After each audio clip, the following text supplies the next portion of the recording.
Wish you were one of those influencers with raving fans who binge on your every word, consume all your content, buy everything you have to sell, and demand even more?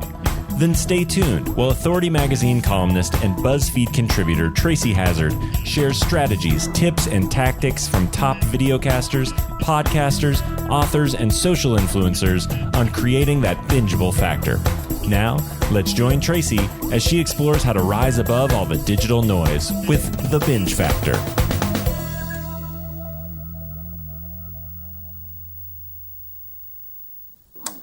Hey everyone, Tracy Hazard here from Feed Your Brand's Center of Influence feature. I've got a new podcaster for us today, Erica Courdae. She is an entrepreneur, coach, and consultant and dedicated to expanding how multicultural professionals, managers, lawyers, coaches, and creative small business owners interact in the world. Through powerful conversations meant to create dialogue and connection, Erica seamlessly challenges them to perceive the reality through different lenses. I really like that, Erica.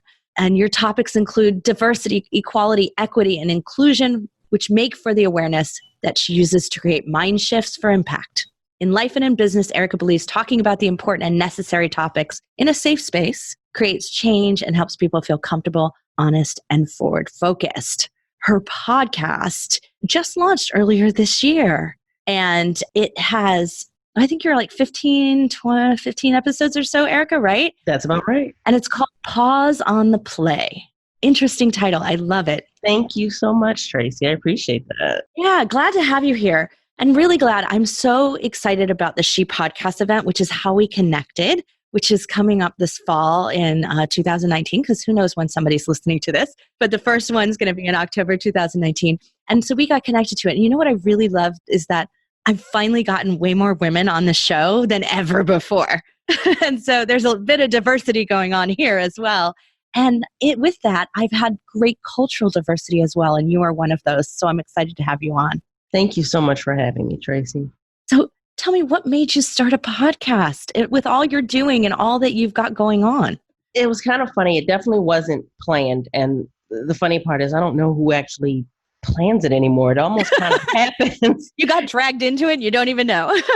Just a little. And it actually kind of did happen that way. I had a friend and we recorded for a blog post. And it was literally just the two of us within conversation, but the conversation worked really well. It was very fluid and it addressed some really great things. And I think we did it maybe twice. And she was like, well, this actually really fits where Erica Courdae is going. And this sounds like a podcast. I think you have a podcast. And I was kind of like, I have a who? A what? And then when I was like, okay, well, let's try it and let's see what happens. And I absolutely love it. I love it. You know what's so interesting though is like sometimes we fall into it and we're just like, it just fits us. And so you discovered that exactly as you were supposed to. So were you a podcast listener before that? I was. I'm definitely someone that likes to take in information that way. Yeah. So you kind of knew what was happening. So you just were surprised you were one of those. Yeah, pretty much. Well, I love that. And so, so how did you launch? How'd your launch go? Was it complicated? Did you find it easy? Was it stressful? Like, how did that go for you? Because for so many, it varies. It's so all over the place in terms of like, it's simple for some and really hard for others. How was it for you? It actually was pretty simple for me from the simple point of view that I had already done some of the recording with my friend who she actually is my co-host very often on my show. And so I was already in the mode of being able to do it. And I wasn't nervous to, just kind of sit in front of the microphone and talk. I do like to talk, so that part was easy. And I didn't create a lot of preamble around it. I literally just kind of decided, okay, I am going to record. I am going to go through my process of, uploading it, simply creating show notes, nothing crazy. And I just kind of did it. And the beautiful part about it was that I had people that I was already working with and a little bit of an audience kind of there. So it simply just became another way for them to take in content for me that for a lot of them was one of the ways that they were already taking in content. And so I did not overcomplicate it because I just simply said, all right, I'm going to do it. I didn't make it a huge launch thing. It was just, here we go. We have a podcast. But you already had an audience. So how have they responded to it? They absolutely love it. It's been good because it has prompted some people to come to me and say, hey, I'm looking for some coaching, or I'm looking for some consulting within my brand, my business. They're coming to me and giving me feedback, which for anybody that's doing a podcast, they understand how important that is. So one, the audience is listening, and two, you can actually address what, they want to hear. And it's been helpful to either have that additional point of view to add in, or to be able to have that confirmation that I am on the right track with what I am delivering content-wise. Well, Erica, you're really lucky because for a lot of podcasters who start it, who don't have an active and engaged community to begin with, like you must have already had, then they don't usually hear back until they reach about 25 episodes. And so it can be really like isolating and frustrating and makes you feel like you're not doing a good job. And so you're lucky that you've heard back sooner than others. I think what's important is that I could easily have inboxes or DMs through social media flooded. I'm getting more of the targeted conversations with people versus just tons of things that maybe aren't as pertinent, or it's just to check the block. So it really is kind of just popping up as conversation, and that I'm continuing it. But I think the other side of it is that even with me having that doesn't always happen every single time. Of course it doesn't, right? Sometimes you hit a more touchy subject. Mm-hmm. And especially because what I do it's not all rainbows and butterflies. So there are going to be times that people may be quiet, but that doesn't necessarily mean that they're not engaged. So sometimes you have to still just kind of keep going. You kind of just have to speak into the ether and know that somebody's listening. Somebody will pop up, somebody will interact, and not take that as the need to shut it off because you didn't get that feedback, because you don't know who may have heard it and they just simply either didn't have anything that they needed to say at that moment, or they weren't at that point in their processing of it to have anything to say. I'm going to deviate from some of my sort of more podcaster focused questions and just talk about something that you and I probably experience more so because of the types of podcasts you do. And for me, the types of articles I write.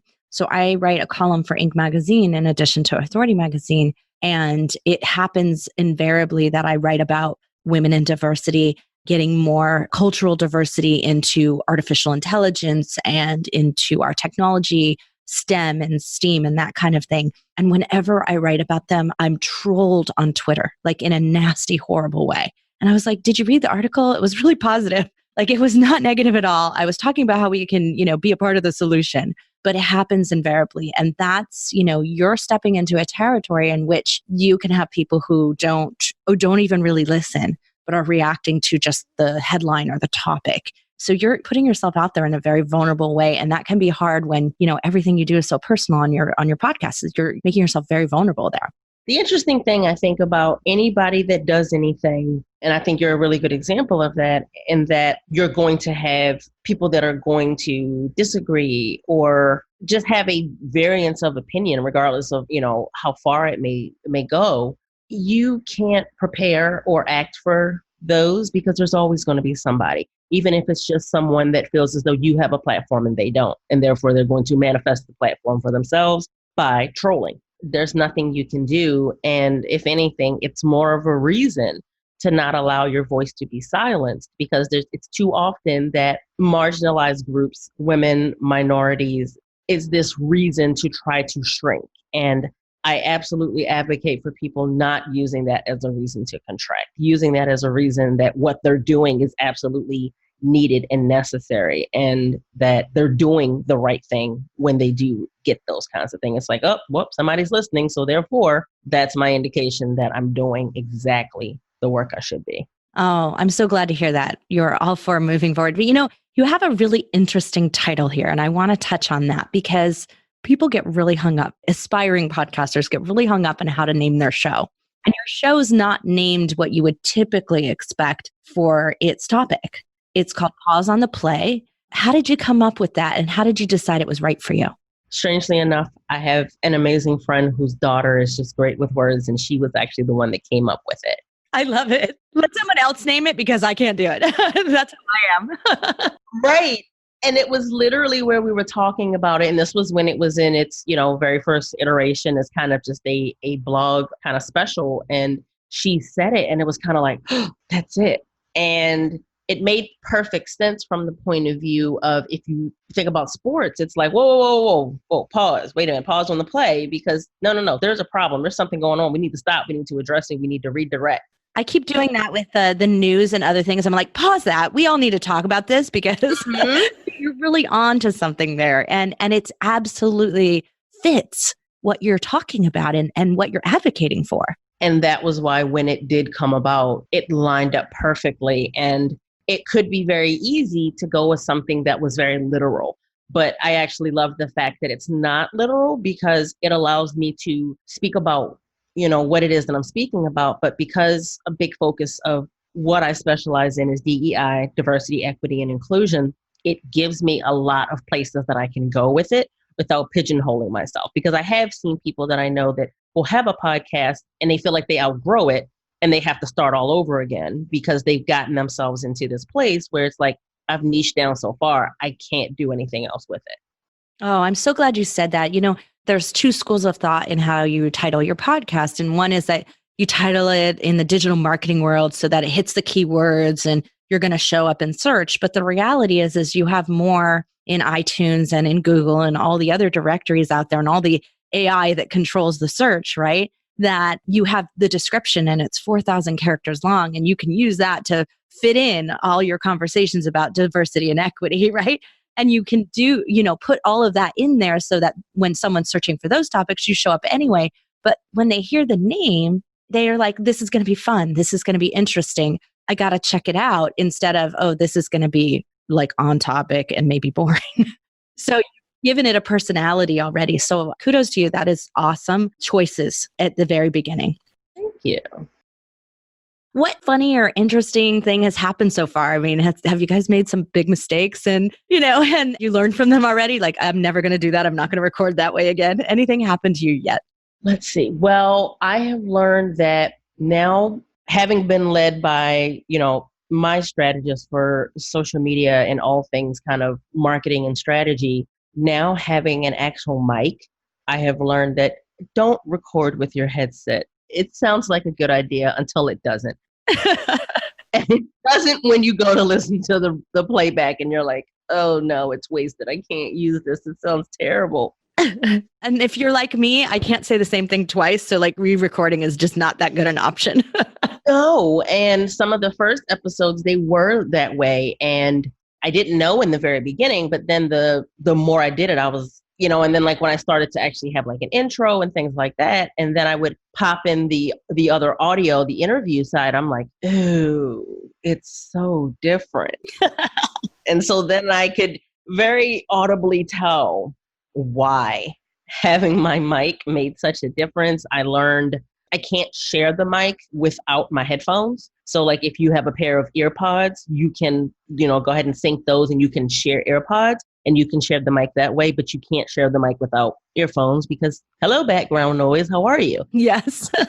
It doesn't help. So there were definitely some learning curves with that and just figuring out, what were the locations that did work well? What were the ones that maybe weren't my favorite? Because, that's so interesting. It's not just your equipment. It's the location that matters too, where you record, how much hard surface do you have around you? So interesting. Well, good. Well, thank you for sharing those lessons. And so what advice do you have for someone who wants to start out podcasting? What should they look at first? What should they consider? Number one, do it. Don't give yourself reasons to stop. And well, if I don't have this part, then I can't do it. The first thing that I always say is literally just do it, because the worst thing that's going to happen is you realize it doesn't work or you don't like it and you don't do it again. But there's only one way to truly find that out.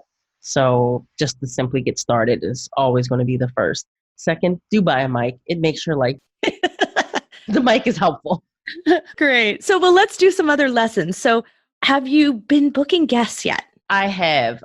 I've found that it's helpful to have a kind of a loose template for being able to get the information and things that you need communicated to your guests, as well as the things that you need from your guests. I find that being able to have that already ready to go is very helpful. I find that you want to kind of have an idea of who you want to pitch or maybe who you want to talk to, but I definitely find that it's easier to simply make connections with people. And from there, podcast interviews with you being the interviewer or being interviewed it comes so much simpler that way versus the cold calling kind of thing.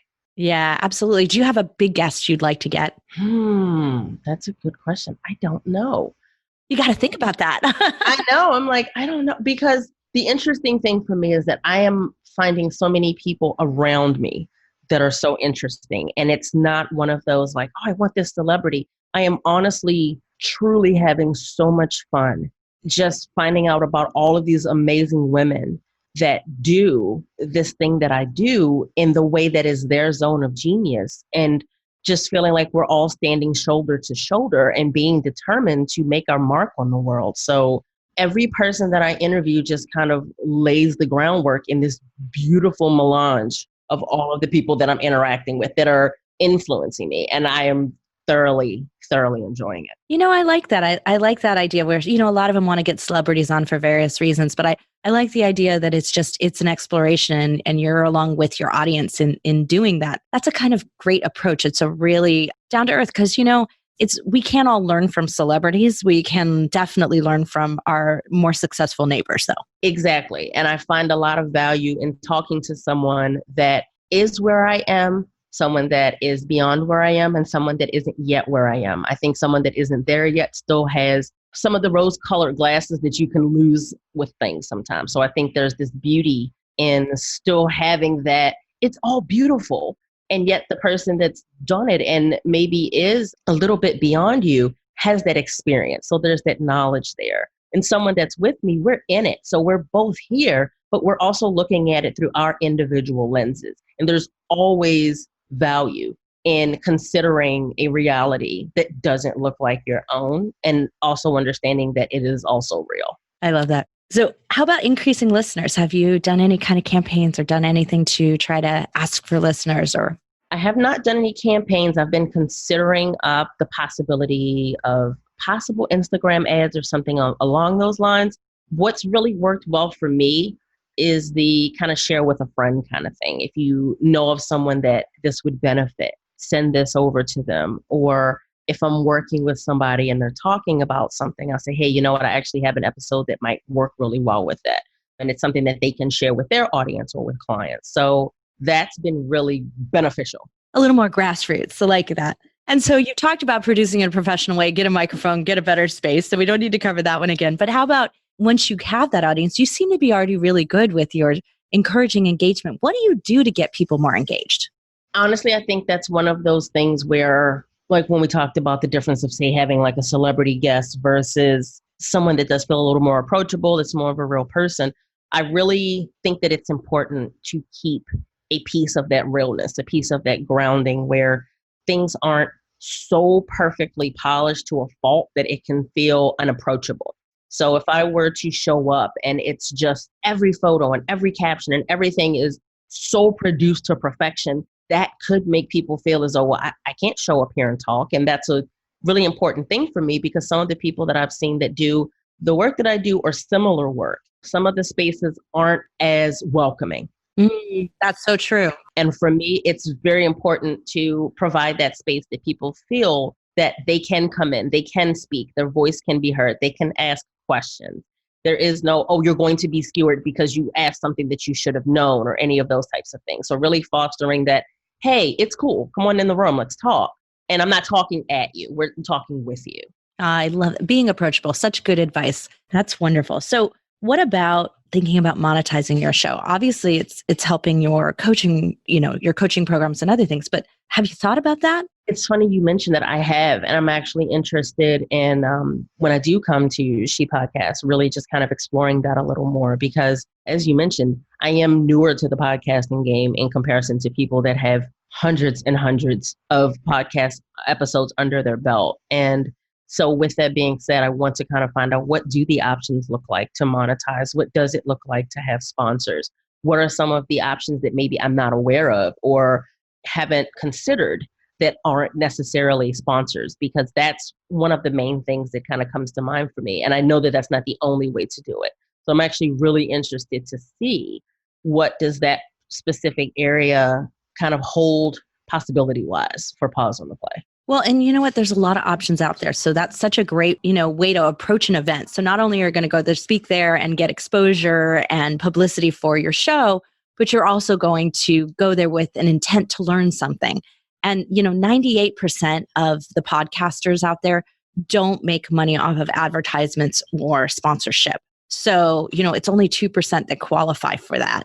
So, wow, there's got to be a lot of choices out there, a lot of ideas and something's got to fit you and your business. And that's exactly what I want to learn about. And that's why being able to, go to this event and learning about other events that are, similar, even on a smaller scale, to be able to, share information and opportunities with each other and be able to say, this is what I know, this is what I've learned. These are some of the resources, or pieces of my knowledge that I am happy to share. That to me is a huge gift. And I really thrive in that type of environment because I like sharing the things that I've learned, the hard way, and being able to allow someone else to not have to go the hard way to figure it out, but also the things that maybe they didn't even consider would be able to support them. So I'm really looking forward to, and monetizing is just one of those things, but it's a really great example of it. What are the options for my podcast? Where can I go? What can I do with this? How can I grow this? How can this be more than just,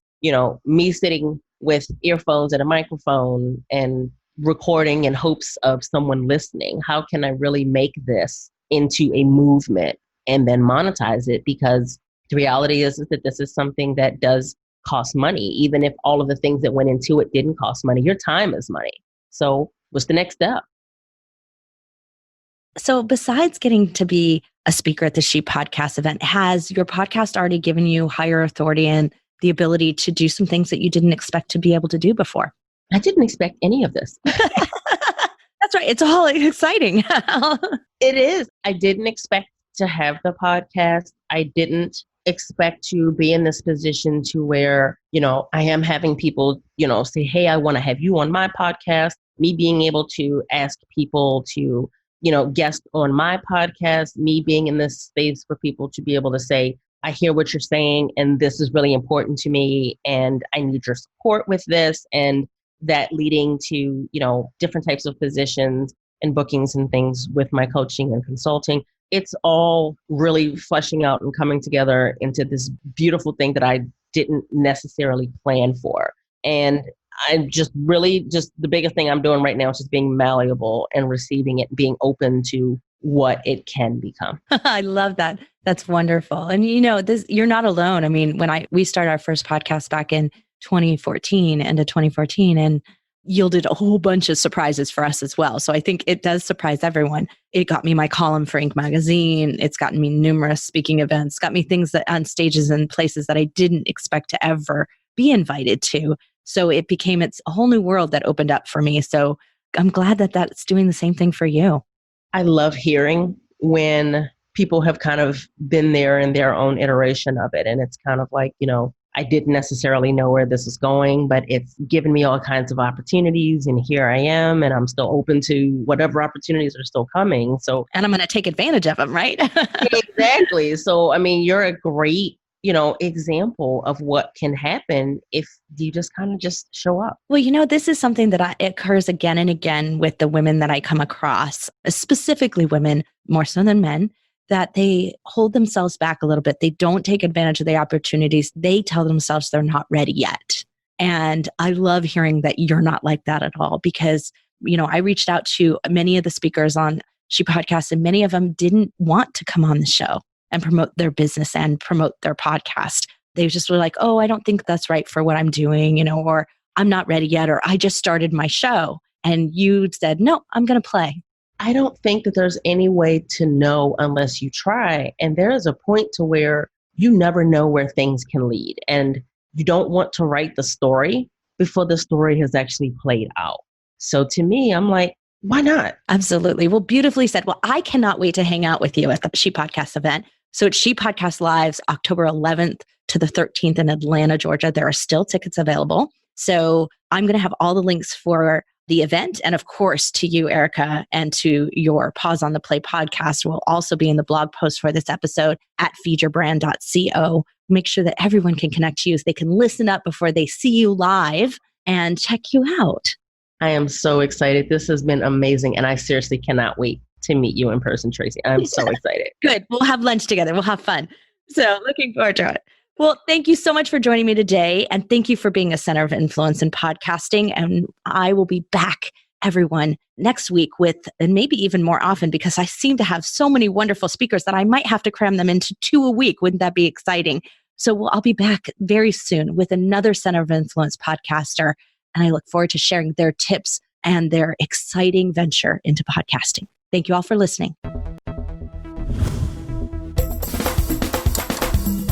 You've been listening to the Binge Factor podcast. For more information on podcasting and videocasting success tips and tactics, please go to thebingefactor.com. And be sure to listen to our other show for podcasters called Feed Your Brand.